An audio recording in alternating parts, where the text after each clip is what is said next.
And if they try to say you didn't file a report, or say, like you were saying, that sometimes they get lost, but if you keep a copy of it, you can prove you filed it and see what you can do about that as well.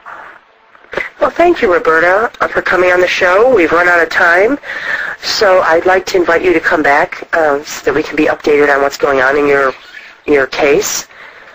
And, okay. Yeah, thank you very much. Oh, well, thank you very much, too. And that was Roberta from Citizens Against Legal and Moral Abuse. Bye, Roberta. Bye-bye. Thursdays on the Edge.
Welcome back, I'm Andy Radford, and this is the Edge's Thursday show, coming to you from the Edge's UK studio. Now we'll go to Stuart Harrison's report on his second trip to London, looking into the UK halls of power and the occult practices. If you remember, 2 weeks ago Stuart submitted a report on this same subject. This is his follow-up now with some more images and a lot more in-depth information. Here he is, Stuart Harrison and the UK halls of power, part 2. Hello again to all Edge listeners. This is Correspondent Stuart Harrison again, reporting on Phase 2 of my trips into London. This trip this time though started off with my going up to Wales and spending a long weekend with UK director Andy Radford and his family. I just want to thank Andy and his wife Janet for their hospitality and making me feel very welcome. Their son for letting me join in with his PC games where we hunted down alien scum wherever we could find them, and their daughter for her letting me take up her space in front of the cosy log fire. I was very impressed with both Janet and Andy regarding the depth of their knowledge, attention to detail, and their obvious commitment to very important issues, and not just the Monsanto chemical plant, which is right on their doorstep. Janet is a very impressive and educated woman, so much so in fact that local councillors regularly come to her for help, and I couldn't help but think they would be lost without her. Thanks again, Andy and Janet. Anyway, on with my second trip into London. The London Eye is the Eye of Horus. I spent that morning going over the street map of Westminster and Buckingham Palace. Many people know about the esoteric symbolism in places like Washington DC, but I have not heard much said regarding London. I know Mr. David Icke has covered some things, but as I have never read his books, and have only watched his Secrets of the Matrix and his Interview with a Mother Goddess, both of which are superb I might add, I don't know if he has already spoken of these things. Listeners can, if they choose, follow and see for themselves the things I will talk about next. Just in case anyone can't see the Edge TV and Andy's work for some reason, go to the Google search engine and type in the search line Westminster Map. That's Westminster Map. I'll give everyone a moment to find the Google map of Westminster so we can all start together.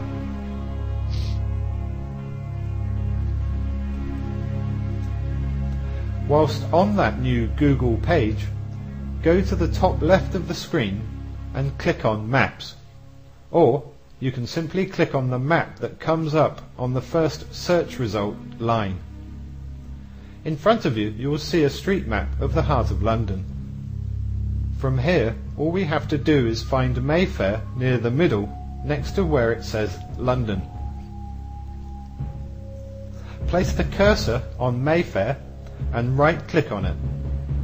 Now in the small window that has just opened, use the Center Map Here facility at the bottom of the list. When centered, we can zoom in for a couple of clicks by using the vertical bar to the left of the map, or you can, if you have a wheel mouse, simply roll the wheel forward to zoom in and out. Mayfair will disappear and Hyde Park Corner will replace it. At the top left we have Lancaster Gate, where the tail of the Serpentine begins. As we can see, the Serpentine even has an eye. You may have to zoom in again to see it. Now if we pan right slightly and centre the map on St. James's Park and zoom in one more click, we can clearly see two more water features. I'm not sure about the lower left one. It could be a charging bull, but in these situations it is often easy to see things that are not really there. We must always be careful about our current mindset so we do not exaggerate things. The upper right one though, as anyone can see, is an obvious serpent again. Only this time its mouth is wide open, as if striking or about to swallow its prey. I will come back to this in a moment. I will make mention here of Mr. Mohammed Al-Fayed's recent court statement during the Diana Tribunal regarding the royals. They're not even human, they're crocodiles. As expected, his evidence was ignored on the grounds of it being without substance. The lower left area, as many know, is where Buckingham Palace is situated, and it runs the length of Constitution Hill right down to that bull-like water feature. The front of Buckingham Palace faces the northeast, and the street called the Mall. Now focus on the St. James's Park area. Straight out from the courtyard of the palace, we have the Trident of Poseidon, or the Devil's Fork. Then we have Birdcage Walk forming an unnecessary triangle. These two symbols, as we can clearly see here, are joined together with a circle, which as many know is the symbol for the sun god, and the Eye of Horus, or Lucifer, at the top of the pyramid. This is seen even clearer when we use the terrain feature top right of the map instead of the map feature one. Even the flagpoles around this area are shaped into an upside down pyramids, as seen on the Edge TV. From this merging of the symbols point, we have the start of the tail of the second serpent. As you can see on the map, there is a small break in the water. This is a footbridge, and in the centre of that bridge we have this emblem, a 5-pointed star design